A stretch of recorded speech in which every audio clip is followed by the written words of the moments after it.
And that like self-care as well, whether it's like running or drinking wine or a combination. Or a combination, running and drink wine. Wine walks. Wine walks.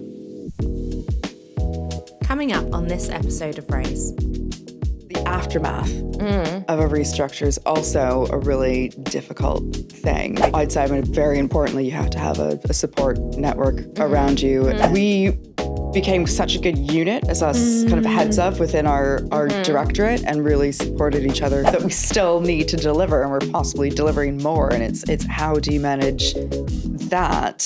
Moving on to a better role, different step, and they should be encouraged and tell them you're happy for them, and trying to balance that with being the human and the compassionate person that you are. Hello and welcome to Raise, the podcast for fundraisers by fundraisers.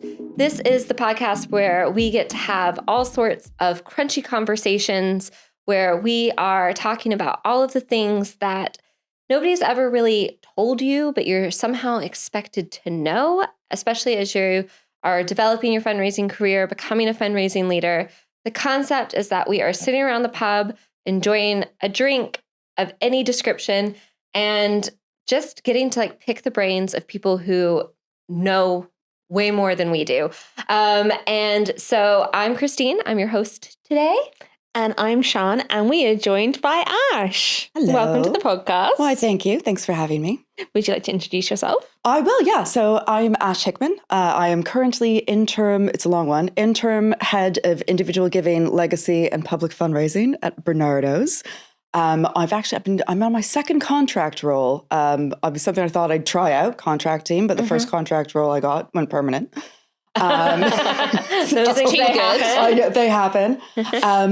So my background within the charity sector is mostly, I've kind of flipped in between marketing, supporter experience, and individual giving roles, with a small stint doing just head of fundraising and doing it all, which was quite fun. Yeah. And prior to that, I've only been in the sector since about 2017. Prior to that, it is a lot. But the thing is, in my head, it's still like 2020 because everything stopped with the pandemic. Yeah. So only 2017. Before that, I've always been in direct marketing, but I was in publishing, so doing subscriptions marketing for some business to business magazines, but also business to consumer. So I worked on film and music magazines, which was fun. And yeah, that's also all I've ever done really is direct marketing. And that's how I found myself in charity. I felt better about it than asking people for money for an overly expensive magazine. It's nicer to ask for money for and we're glad a good cause. Yeah. That's worked out well. Yeah, amazing. So before we get into the episode, should we cheers? Yes. Yeah. So Ash, what are we drinking today? Oh, we are drinking a Sauvignon Blanc from the Ned because I tried it for the first time the other day and really liked it. It's honest. I was just saying earlier, it's one of my favorite wines. So good pick. Fantastic. Cheers to raising money, voices, and glasses. Cheers to raising money, voices, and glasses. Oh, I love a good clink. It's a good clink.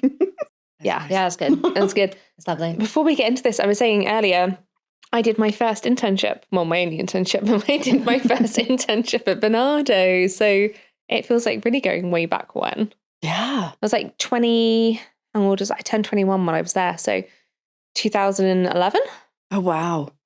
It must be a very different place now. I think, I imagine it is. Yeah, I Different definitely offices. go back and work there again, though. I loved it. It's fantastic. I've been there for 2 weeks, but I'm loving it. You're like, the first 2 weeks were great. Yeah, loved it. And you said you did a lot of contract, because I'm also a contract girl. Oh, cool. I think most of my last jobs have been contracts. Yeah. I think I've done 6 or 7 contracts. They work really well for me. I really like them. I'm really enjoying it. I think mostly because I was the first contract role that became permanent, I was made redundant at kind of the start of last summer and decided, I made the conscious effort that I was going to, or decision rather, that I was going to just take the summer off and kind of regroup and everything. And as much as I do love working in the charity sector, I also realized I really like not working. And I really need to win the lottery because I don't think I could do it otherwise. Yeah. I'm that person that always like, with the Amaze house, I'm like, how much could I rent this out for? And could I like, can I win it now? Can I live off of this? Yeah, I get that. But so Ash, you and I used to work together. We did. That's how we know each other. And we've had many a great nights together. We have. Including a very fun time at the International Fundraising Conference in the Netherlands, not Amsterdam. It's not. If anybody tells you it's in Amsterdam, I think I was getting text messages from this conference. Probably. It was a great. It sounded like it was a lot of fun. The other day, Josh Lee from Hint posted a picture of himself, Matt Smith from Think, and Andy King from Fireside Fundraising from the gala dinner that we were also at on his table, and that was a fun night. It was. Yeah. Fun story, and I don't think he'll mind my telling this, is that we actually worked with him at one of my last roles. Josh Lee. With Hint. Right. And he hadn't remembered me from IFC. And so I like to wind him up about it, but he did say we were victims of the free wine on the table. And that's fair enough. Yeah. It is fair enough. Yeah. Open bar is a dangerous business. It is. It really is, especially with a bunch of fundraisers. Precisely. Anyway, we're here to talk about something much more serious. Yeah, so we are. Free wine You kind of alluded to it a bit in your intro, right? And one of the things that has been going around the sector a lot is there's been a lot of restructures and reorganizations. And it would be remiss of us, I think, to not talk about that challenge on this podcast. And so you very graciously have offered to come on to talk about a really heady topic, which is essentially how to support your teams and how to lead through these change processes. It's a tough topic, but going to my contract, I'm doing the contracting now. I could like to say I've kind of on contracts before because I mostly ended up in roles that were made redundant and ended up in organizations where there were restructures. So I've had to manage teams and manage restructures and lead and support people through it more often than I would like to. Yeah, I think that's fair. It's really tough. It's such a shame that it's happening more and more in the sector, and it really takes its toll. And I think that's part of the reason why I decided, I mean, thank goodness for pay in lieu of notice, I did decide to take the summer off, because after kind of being part of that, and being at a senior, it was my second time at a head of level, managing a restructure and a change program, and it does take its toll. And because I think it's really difficult. I mean, we're in the sector because we're compassionate people. Yeah. So it's so difficult then to have this great team around you and people you properly get on with, that you've possibly nurtured to a certain level, and you've been through lots together, because that's just the nature of our roles. And to try to manage the potential of putting them into this, quite frankly, horrible situation of their roles being put at risk of redundancy, and trying to balance that with being the human and the compassionate person that you are, is, I think, the hardest thing that I've felt about it, which I think most people will have. And I think that's what really takes the time, effort, and headspace to try to work through. Yeah. And I don't have all the answers yet, but I can talk. I don't think anybody does, to be honest with you. I think a lot of this is, something that is so iterative, and we're kind of learning and all the time how to manage and how to take care of ourselves to be able to take care of others through these processes. I was just agreeing. I was thinking, I texted a friend actually on the way here. He's going through something similar at a charity at the moment. And I said to her, I was like, actually sometimes looking after yourself is the best thing you can do for your team. And that feels really tricky, but actually taking care of yourself too means you can show up better and well. But it can feel really hard to take that time, or to do that, or to take a beat and go, actually what I need right now is this. And it really is. And I think especially if you're affected, because at the last restructure I was part of, my role was affected. Obviously, I was made redundant in the end.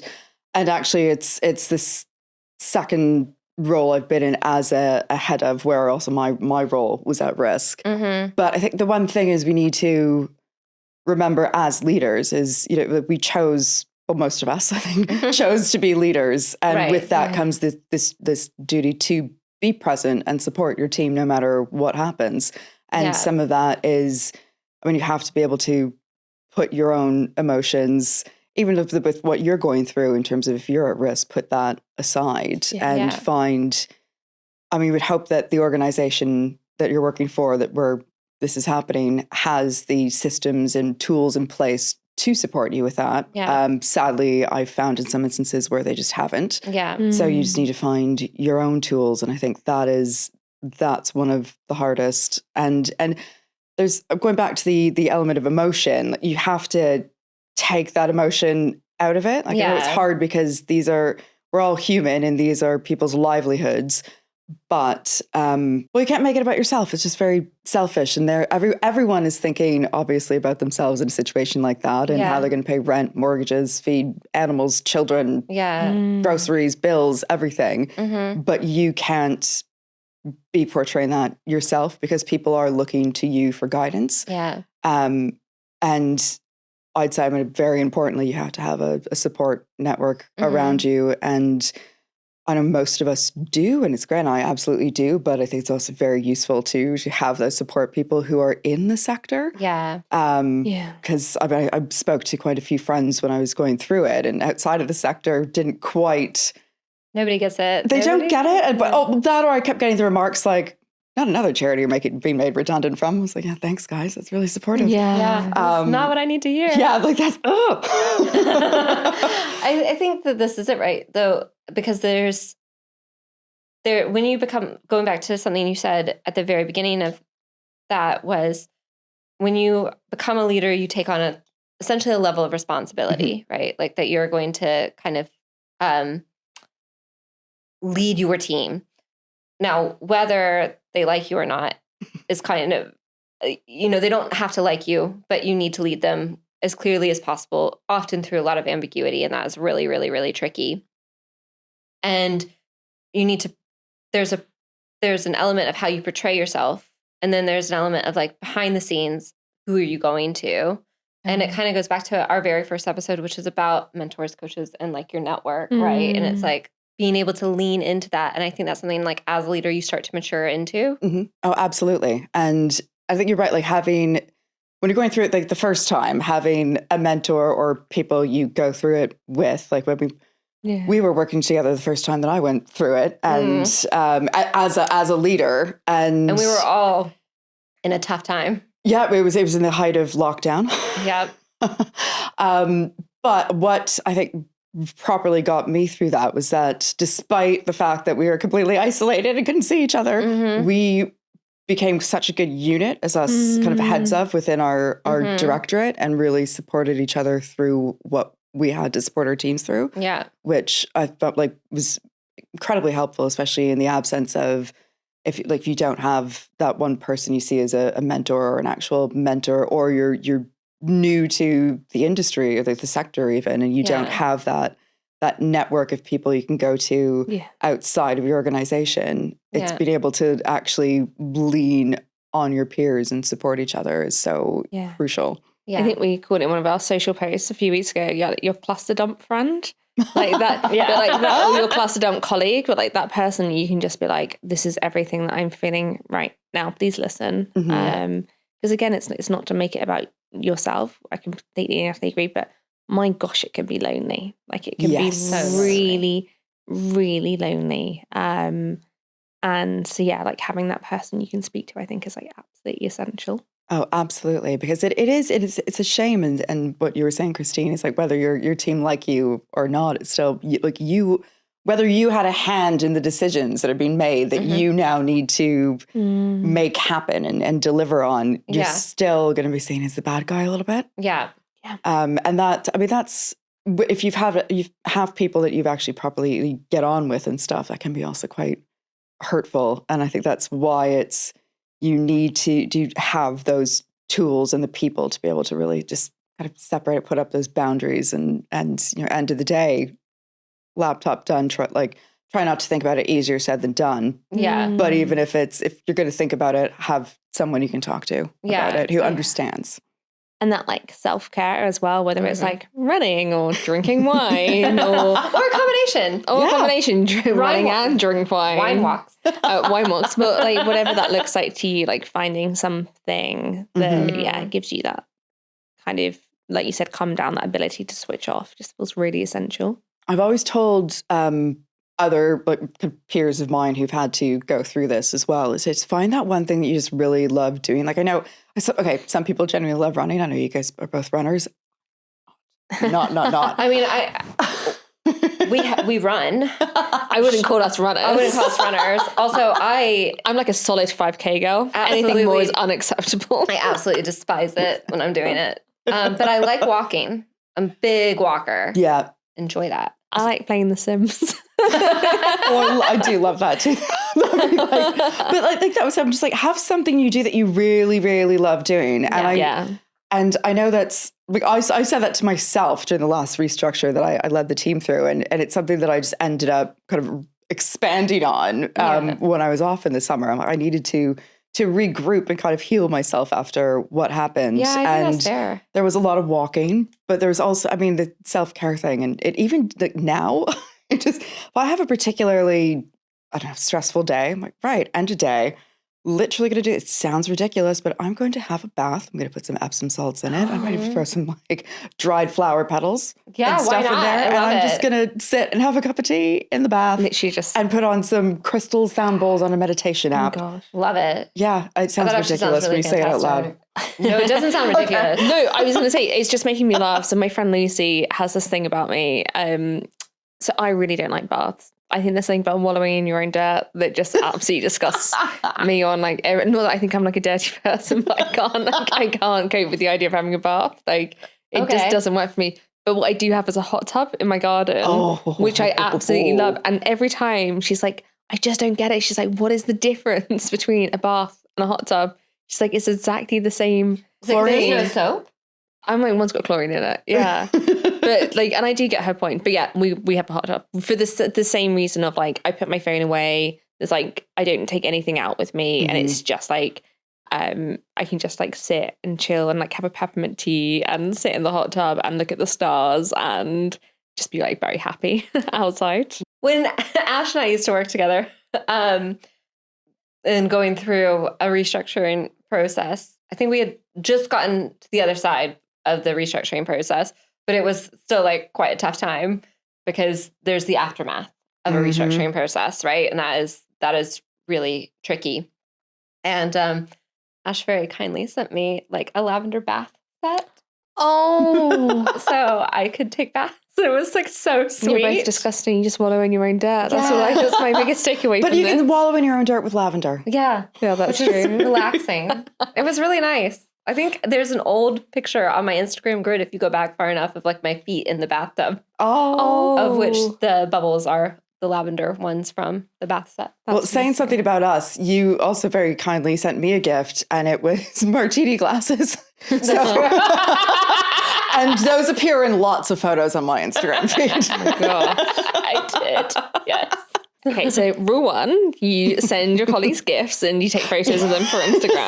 I think it was the taking care of each other, right? Yeah. So it goes back to that point about being collegiate and in tough times and in that moment, which, to be fair, it was in the middle of the pandemic. So we couldn't go to the pub and like be collegiate in that way. So a Zoom call with a lavender candle and a martini glass felt like that was gonna be what it was. I really love the idea of like, when you say be collegiate, you mean just go to the pub and get drunk? Yeah. But we talk about work and share each other's experiences and give advice. What is like the most professional way of saying it?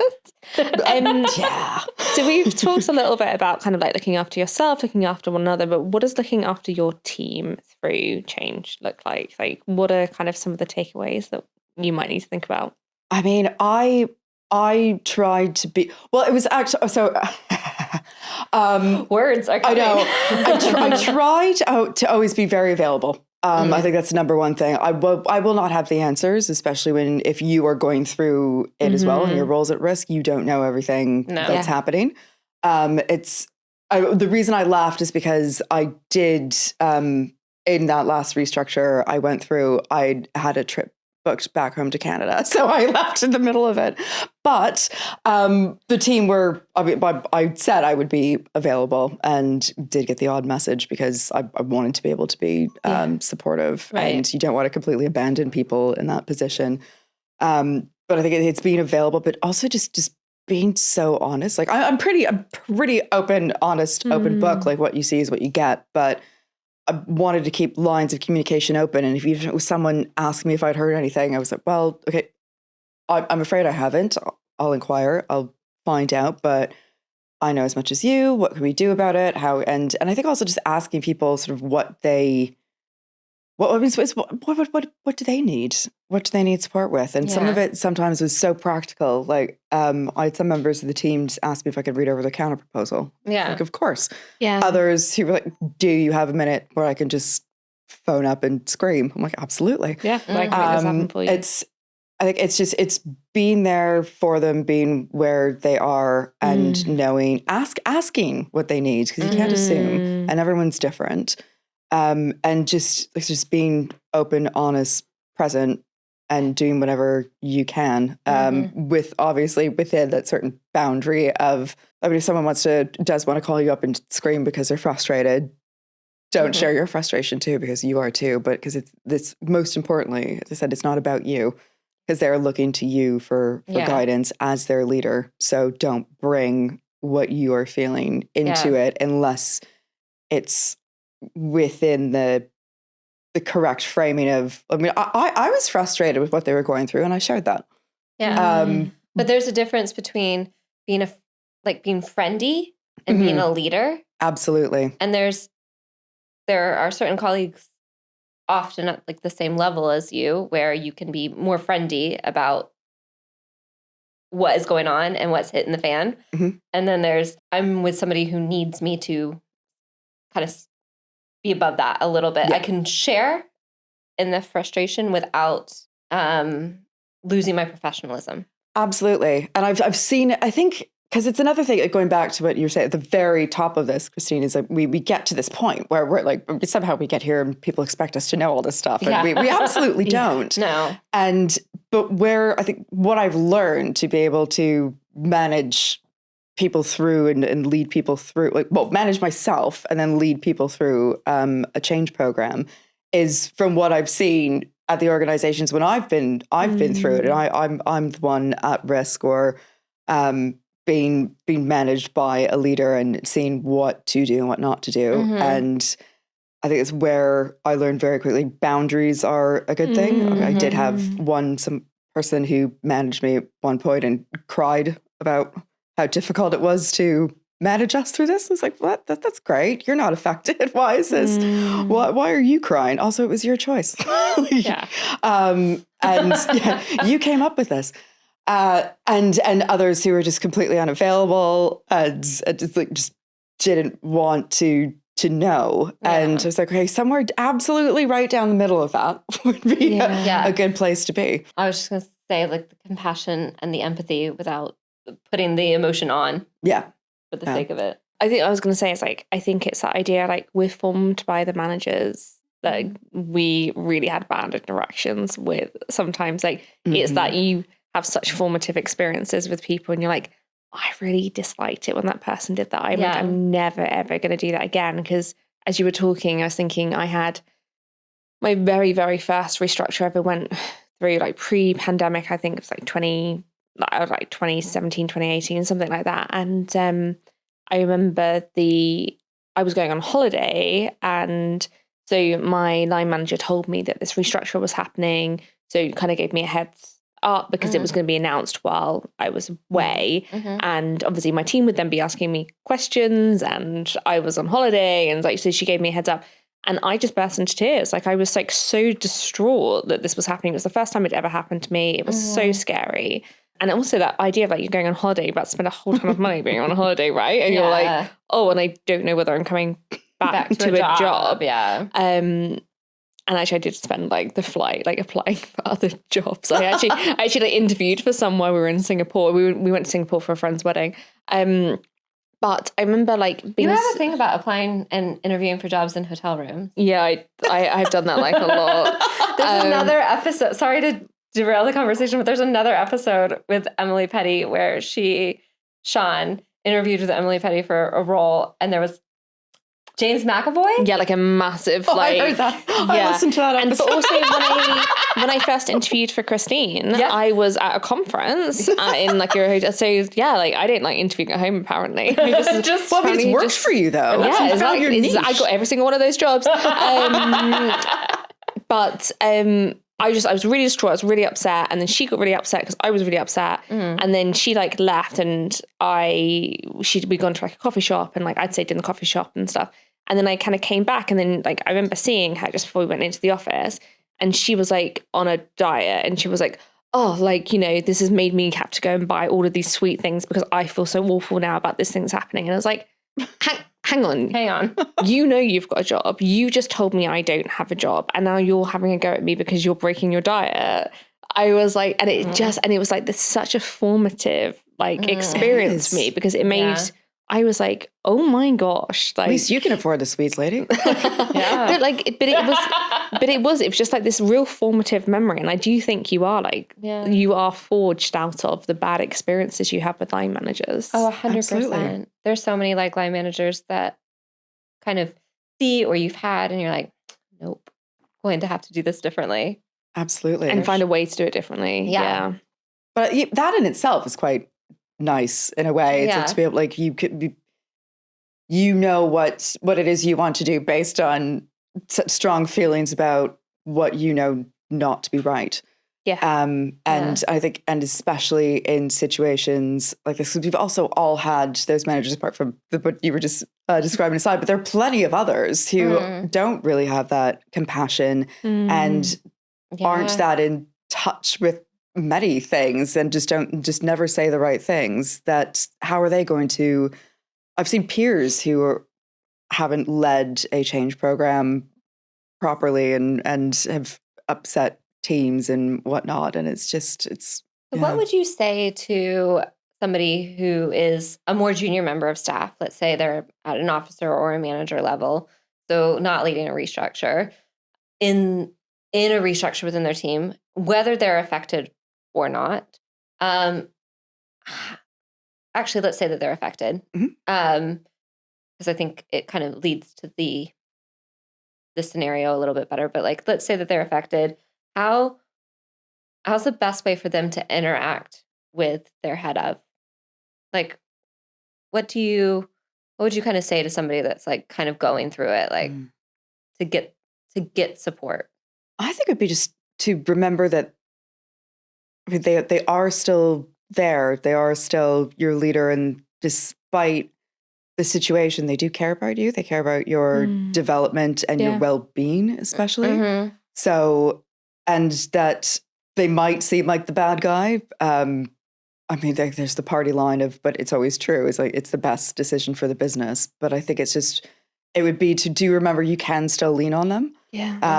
Because they are still concerned, and they are still there to support you, and in whatever way that you need to be supported, and that there is as valid an outlet for that as an EAP program. I think that's really, really valuable for people to kind of hear. I think that it kind of gets lost that, the leader of your team is just human, is also going through it, is working to be there for you. But fundamentally, as long as, I think one of the things that kind of gets me is when the logic makes sense, even if you disagree with what's happening to you, you can kind of logically kind of deal with the situation.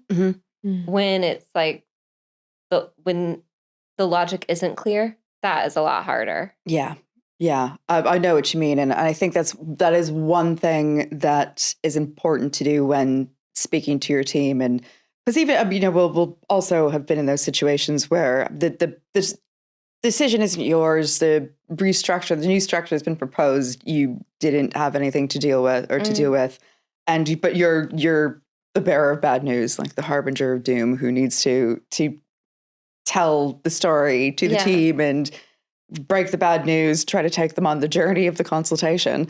What a way to word that. I know. The journey of the consultation. All aboard the tugboat. Let's go, guys.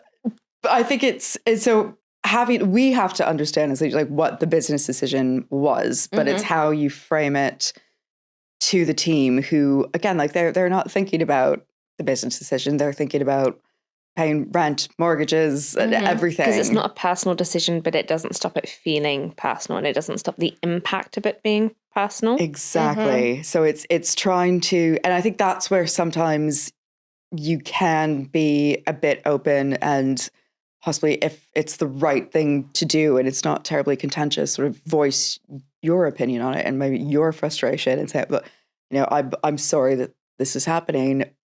I might have done it differently. Maybe consider that for your counterproposal. And I think it's also that the counterproposal being an important thing is supporting teams to have all the information they need to do that and encouraging them to write the counterproposal, because that could actually, we've seen it happen. It can make a world of difference. Yeah. But yeah, I think it's working out how to say it, and that's where I think I end up being very, very honest, but within the boundaries of being a leader. So yes, I'm emotionally affected by it, and I'll be honest about it, but I'm not going to break down and cry when I tell you guys what the decision is. Yeah. I'll explain why it happened, why it's good for the business, that it's not personal, it's about the roles, and it's not finalized. Yeah.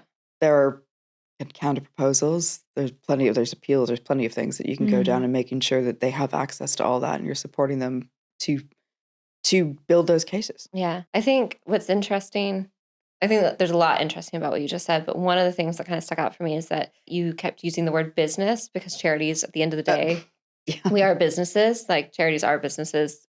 We're a non-for-profit business because we're putting everything back into, or we should be putting everything back into, the beneficiaries that we exist to support, or the people that we exist to support, or the causes that we exist to support. But it needs to be viable to achieve the aims of that organization.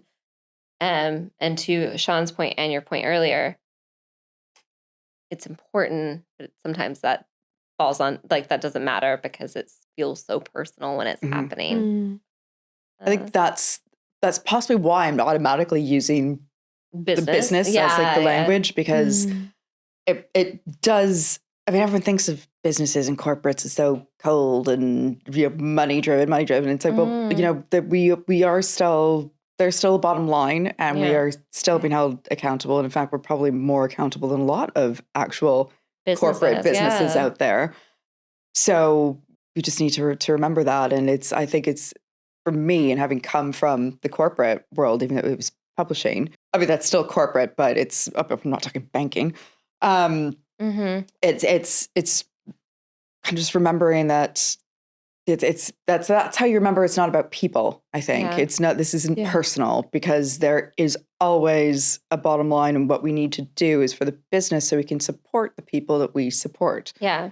And unfortunately, sometimes that means cost cutting, restructures, whatnot. And it's not about all the work that anyone's put into it. Yeah. It's about what is best for the people at the end of the phone, the program, whatnot. Yeah, I feel like the word, actually, I saw this on LinkedIn, like the word beneficiaries needs updating, but I don't necessarily have a better one right now. But like, that's the end goal, right? Like, is to, like, every single charity should be working to make themselves like unnecessary. Like, at the end of the day, like, the best the best end goal is like that no charities need to exist. Yeah. Because 100%. we have like solved or, done all the work we need to do to protect or end new cases of HIV or like cure cancer or like whatever that looks like. Yeah. But like, that's where we should want to get to.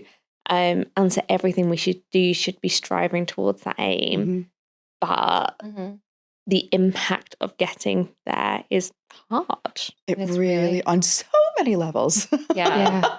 Not just the restructure stuff. I mean, there's the everyday, but I mean, I think it's the unfortunate thing that we see with restructures, and it's probably come out a lot for many people that we've all spoken to is I mean, we have these outputs every single day, and we're still probably going to have the same level of things that we need to deliver, even if there's fewer people. Yeah. And it's so we're always being impacted somehow. And actually, to the point, Christine, that you made earlier, it's the aftermath of a restructure is also a really difficult thing, because you have this. Someone actually, I don't particularly like it, but I've heard it referred to it as a few times, the survivor syndrome. No, I think that's real. Yeah. I agree. I don't love it, but I think that that's like a genuine thing that exists. I don't think I know. Oh, so a lot I've seen restructures and change programs where people talk about the ones who make it through and still have a role at the end have this survivor syndrome, that they've seen they feel a bit guilty for so they've seen their friends and colleagues and sometimes I think leaders and. Sorry to interrupt. I think it's especially true when it's like multiple of the same role. Yeah. So if you've like 4 officers, but you're only going to keep 2, then the 2 that have made it through the restructure, often through a competitive interview process, feel very like, oh, no, but we were a team. And it's like very upsetting. It's very upsetting. And these are, again, like for a lot of people, they're your friends and people you might have worked alongside for years and years that they're seeing have to go and have a very potentially uncertain future. And it's trying to.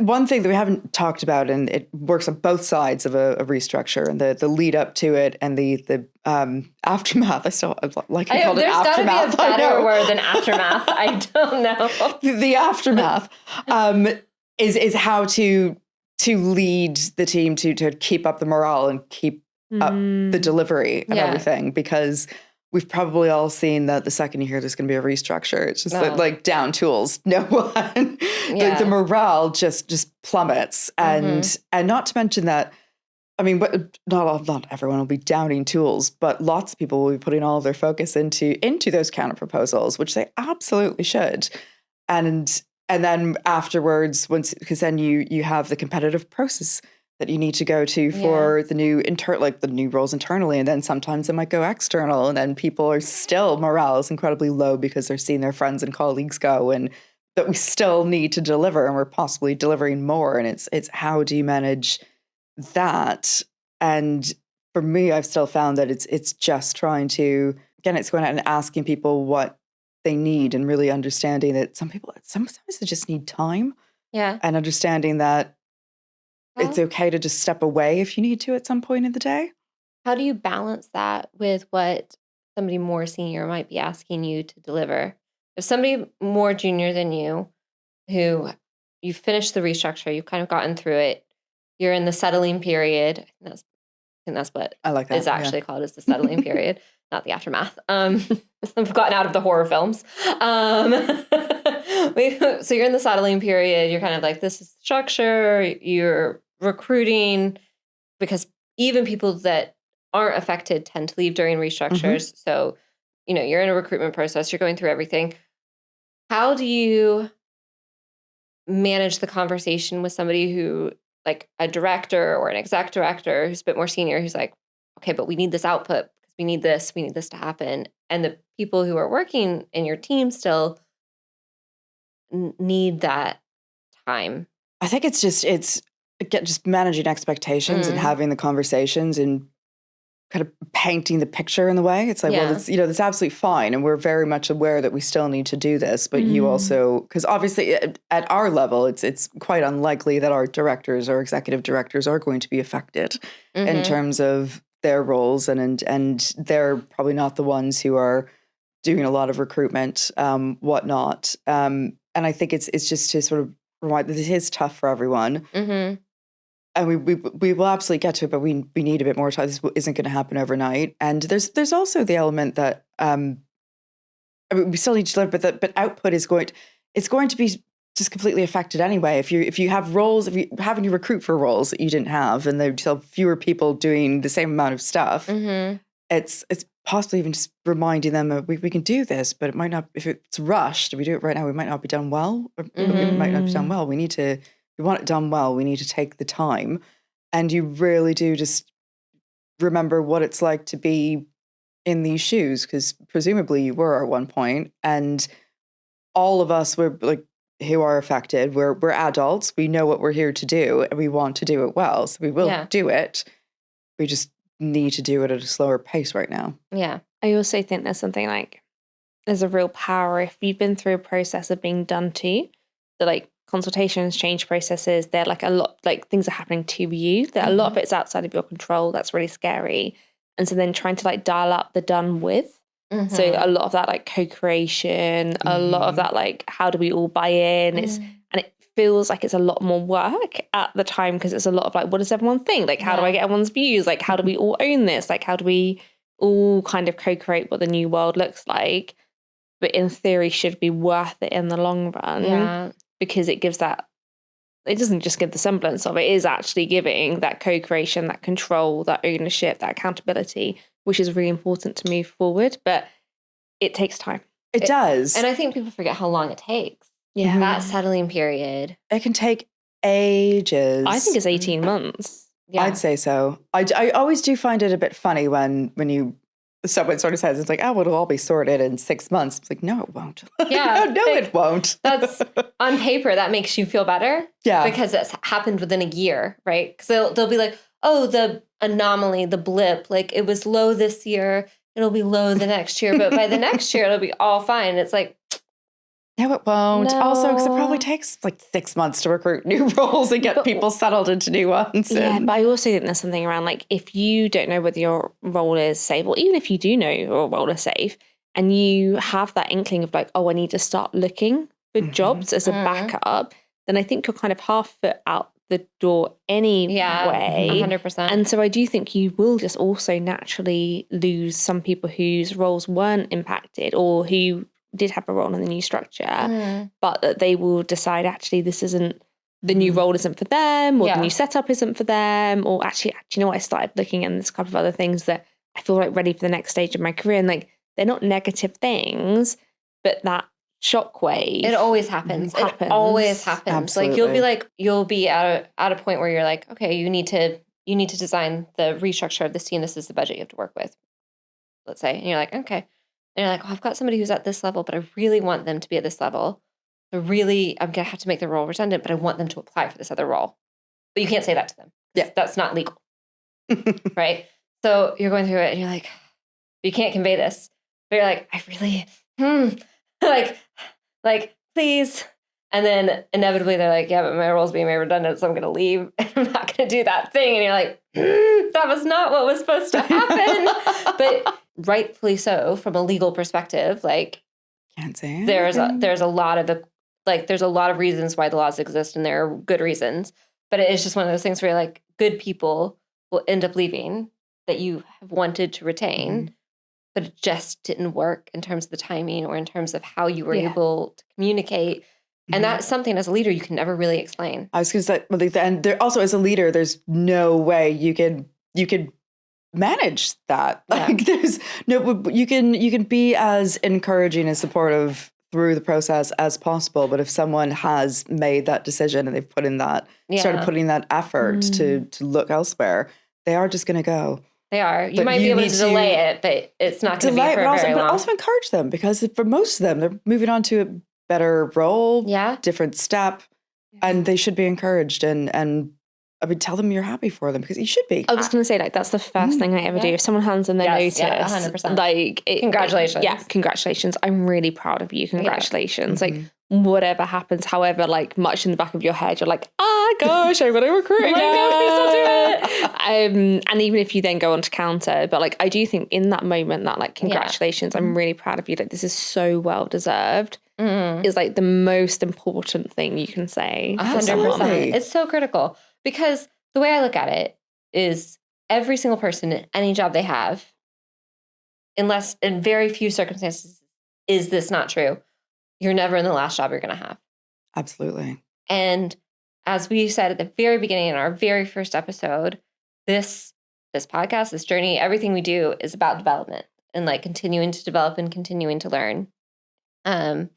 So, of course, the people that we work with, whether through a reorganization, a restructure, or through the right type of line management support to take on a new role, great. That's fantastic if that's an output. Also, interviewing is really hard. So like they've done incredibly well. I feel like we definitely have of the episodes we've recorded, we definitely have a new topic coming. Yeah, I definitely think we want to do an episode on how to interview. How to interview. I think that's a good topic that should come. So we've had a really deep conversation today and lots of really important information and takeaways. But if there's one thing you could leave everybody with today that you think is like the most important thing to kind of like drive home, what would it be? I think, no matter what your role is, how you're sitting, if you're affected or not within a restructure, they're really hard. So just look after yourself.